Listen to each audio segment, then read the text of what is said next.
नमस्कार। आज मैं आपके समक्ष 8वीं कक्षा की पाठ्य पुस्तक बसंत की एक रचना लेकर उपस्थित हुई हूँ, जिसका शीर्षक है बस की यात्रा। बस की यात्रा श्री हरिशंकर परसाई द्वारा लिखी गई है और जैसा कि इसके पहले वीडियो में हमने बस की यात्रा का सार पढ़ा था, उसका प्रश्न अभ्यास किया था, पाठ का उद्देश्य क्या था, उसके बारे में बातचीत की थी। आज मैं आपके समक्ष भाषा की बात लेकर उपस्थित हुई हूँ।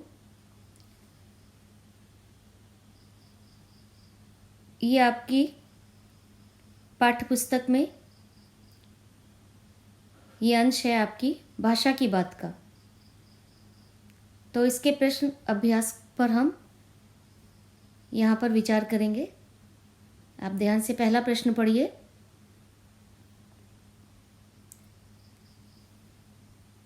पहला प्रश्न है, आप ध्यान दीजिएगा, इनका उच्चारण देखने में एक जैसे ही लगेंगे, लेकिन इनका उच्चारण अलग है, इनका अर्थ अलग है। ध्यान दीजिएगा। बस, वश, बस 3 शब्द हैं।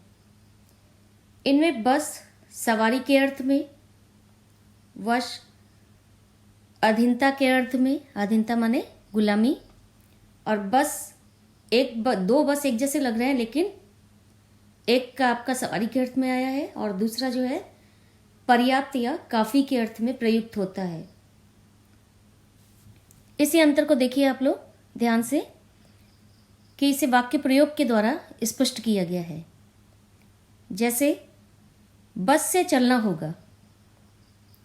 दूसरा, मेरे वश में नहीं है। तीसरा, अब बस करो। उपर्युक्त वाक्य के समान तीनों शब्दों से युक्त आप भी 2-2 वाक्य बनाइए। माने आपको क्या करना है, जो यहाँ पे जो शब्द दिए गए हैं इनसे आपको 2-2 वाक्य बनाने हैं। तो देखिए, जैसे इसका उत्तर आप देखिए ध्यान से। बस, यहाँ पे वाहन, वाहन माने सवारी। हमारी स्कूल बस हमेशा सही वक्त पर आती है। दूसरा एक वाक्य प्रयोग हुआ है, 507 नंबर बस ओखला गांव जाती है। अब हम वश का वाक्य प्रयोग करेंगे, जो अधीनता या पराधीनता के अर्थ में आ रहा है। देखिए, मेरा क्रोध पर वश नहीं चलता। सपेरा अपनी बीन से सांप को वश में रखता है, माने काबू में रखता है। अब देखिए, यहाँ पर आ रहा है काफ़ी या पर्याप्त के संदर्भ में हम बस का वाक्य प्रयोग कर रहे हैं। बस बहुत हो चुका। दूसरा देखिए, बस करो, कितना खाओगे। तो ये उदाहरण हमने आपको समझाने के लिए दिए हैं। आप अपनी कॉपी पर जब भी वाक्य प्रयोग करेंगे, आप इनसे भिन्न जो है वाक्य वहाँ पर लिखेंगे। इसके बाद दूसरा प्रश्न देखिए, आपकी भाषा की बात का है। मैं इसे पढ़ रही हूँ, आप ध्यान से सुनिएगा। हम 5 मित्रों ने तय किया कि शाम 4 बजे की बस से चलें। पन्ना से ईस्त्री कंपनी की बस सतना के लिए घंटे भर बाद मिलती है। यहाँ पर ने, की, से आदि शब्द जो है वाक्य के 2 शब्दों के बीच संबंध स्थापित कर रहे हैं, और ऐसे शब्दों को कारक कहते हैं। कारक व्याकरण का एक महत्वपूर्ण विषय है, और कारक के बारे में आप लोगों ने 7वीं कक्षा में भी पढ़ा है।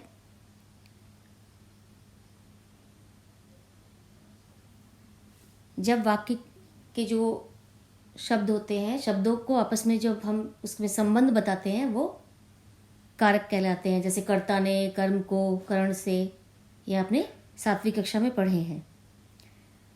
और दूसरा की है, यहाँ पर की का प्रयोग किया गया है जब वाक्यों को, दो वाक्यों को एक साथ हम जोड़ते हैं, तब वहाँ पे हम की का प्रयोग करते हैं। तो कहानी में से इसी प्रकार आपको 4 वाक्य चुनने हैं। एक तो आपका कारक से संबंधित और दूसरा आपका की योजक से बनने वाले वाक्य, 2 वाक्यों को आपस में जोड़ने वाले वाक्य। ठीक है, तो कुछ यहाँ पे उदाहरण आप देखिए। सबसे पहले कारक शब्द से निर्मित वाक्य, कारक जो शब्द है उससे जो है कुछ वाक्य बनाए गए हैं यहाँ पर।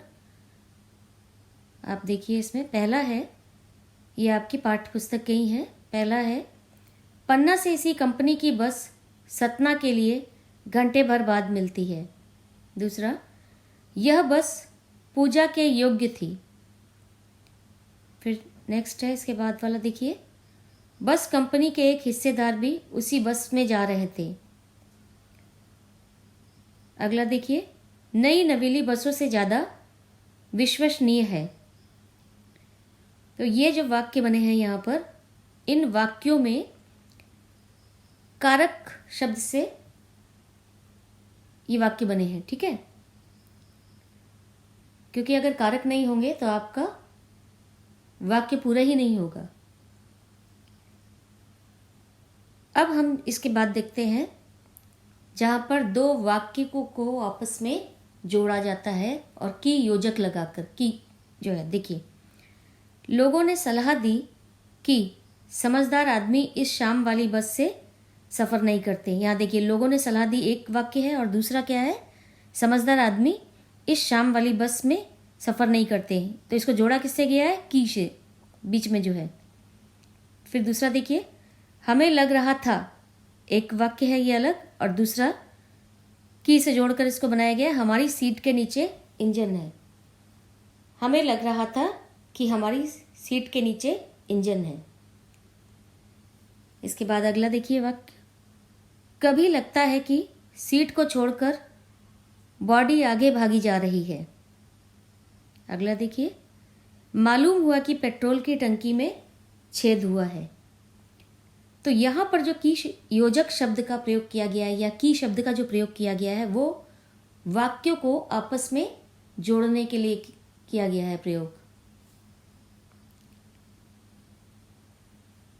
इसके बाद देखिए, आपका अगला प्रश्न है, हम फौरन खिड़की से दूर सरक गए। चांदनी में रास्ता टटोल कर वह रेंग रही थी। ये आपकी पाठ्य पुस्तक का वाक्य है। यहाँ पर देखिए, सरकना और रेंगना जैसी क्रिया 2 प्रकार की गति बताती है। ऐसी ही कुछ और क्रियाएं एकत्र कीजिए जो गति के लिए प्रयुक्त होती है, जैसे घूमना इत्यादि। उन्हें वाक्यों में प्रयोग कीजिए। तो यहाँ पे कुछ आप देखिए, नीचे उत्तर में दिए हुए हैं, रफ्तार, चलना, गुजरना, टहलना। तो रफ्तार से देखिए वाक्य बन रहा है, बस की रफ्तार बहुत ही तेज थी। दूसरा देखिए, बस का चलना ऐसा प्रतीत हो रहा था मानो हवा से बातें कर रही हो। गुजरना, वह उस रास्ते से गुजर रहा है। टहलना, दादाजी को टहलना बहुत अच्छा लगता है। चलना, चलना सेहत के लिए बहुत लाभदायक है। तो ये वाक्य जो है प्रयोग हुए हैं, और आप जब भी अपनी कॉपी पर लिखेंगे आप कोशिश करेंगे कि आप इन वाक्यों से अलग वाक्य का प्रयोग करेंगे। पूरे के पूरे जो जैसा मैंने लिखा है वैसा ही आप नहीं लिखेंगे। ठीक है, इसके बाद देखिए अगला प्रश्न है, कांच बहुत कम बचे थे, जो बचे थे उनसे हमें बचना था। इस वाक्य में बच शब्द को 2 तरह से प्रयोग किया गया है, एक शेष के अर्थ में और दूसरा सुरक्षा के अर्थ में। नीचे दिए गए शब्दों को वाक्यों में प्रयोग करके देखिए और ध्यान रहे एक ही शब्द वाक्य में 2 बार आना चाहिए और शब्दों के अर्थ में कुछ बदलाव होना चाहिए। माने वो शब्द जो नीचे दिए गए हैं जल, फल, हार, ये जो है 2 बार आना चाहिए और दोनों के अर्थ में बदलाव होना चाहिए, अंतर होना चाहिए। जैसे पहला है जल। अब देखिए ध्यान से, इसको ध्यान से देखिए। जल जाने पर जल डालकर मेरे हाथ की जलन कम हो गई। जल जाना माने आग से जलना, उस पर क्या हुआ, जल डाला। जल डालना माने पानी डाला, तो उससे क्या हो गया, हाथों की जलन कम हो गई। जल शब्द एक है लेकिन उसको इस प्रकार प्रयोग किया गया है कि उसके 2 अर्थ निकल रहे हैं। दूसरा देखिए फल। फल पाने के लिए मुझे व्रत में फल का फलाहार करना पड़ा। फल माने परिणाम, और दूसरा फल क्या है आपका फल। फलाहार माने खाने के लिए जो है फल खाना पड़ा। इसके बाद हार शब्द है। बीरबल के द्वारा सही जवाब देने पर राजा ने हार मान ली और इनाम स्वरूप बीरबल को अपने गले का हार दे दिया। यहाँ पे एक हार क्या हो गया, राजा हार गया माने उसने पराजय स्वीकार कर ली। और दूसरा क्या है, उसने इनाम में बीरबल को अपने गले का हार दे दिया। माने एक पराजय है हार और दूसरा हार क्या है, आभूषण। तो इसी प्रकार आप भी वाक्य प्रयोग करेंगे। इसके बाद देखिए प्रश्न है, भाषा की दृष्टि से देखें तो हमारी बोलचाल में प्रचलित अंग्रेजी शब्द फर्स्ट क्लास में 2 शब्द हैं, फर्स्ट और क्लास। यह क्लास का विशेषण है फर्स्ट, जो कि फर्स्ट संख्या है, इसलिए क्या है, फर्स्ट क्लास संख्यावाचक विशेषण का उदाहरण है। दूसरा देखिए, महान आदमी में किसी आदमी की विशेषता है महान, ठीक है। आदमी की विशेषता महान है, इसलिए यहां पर गुणवाचक विशेषण है। आपको संख्यावाचक विशेषण और गुणवाचक विशेषण के उदाहरण लिखने हैं। विशेषण के बारे में आप लोग 7वीं कक्षा में भी पढ़ चुके हैं। इस कक्षा में भी हम लोग विस्तार से पढ़ेंगे। विशेषण क्या होता है, जो किसी की विशेषता बताए, और ये विशेषण के आपके भेद हैं। गुणवाचक जो गुणों को बताए, गुण, दोष, अवस्था, रंग, रूप, जाति, इसके बारे में बताए, और संख्यावाचक जहाँ पे संख्या का बोध हो। गुणवाचक विशेषण का उदाहरण देखिए, हरी घास, छोटा आदमी, चांदनी रात। अब यहाँ पर हरी, छोटा और चांदनी ये आपके विशेषण हैं, गुणवाचक विशेषण है, और घास, आदमी और रात ये आपके विशेष हैं। आपको पता ही होगा विशेषण और विशेष। इसके बाद देखिए संख्यावाचक विशेषण, जिसमें 4 संतरे, दूसरी बिल्ली, यहाँ पर 4 और दूसरी विशेषण है और संतरे और बिल्ली विशेष्य है। तो आप इन्हें अपनी कॉपी पर लिखेंगे और जो यहाँ पर दिखाया गया है, लिखा हुआ है, उससे भिन्न वाक्यों का आप प्रयोग करेंगे। धन्यवाद।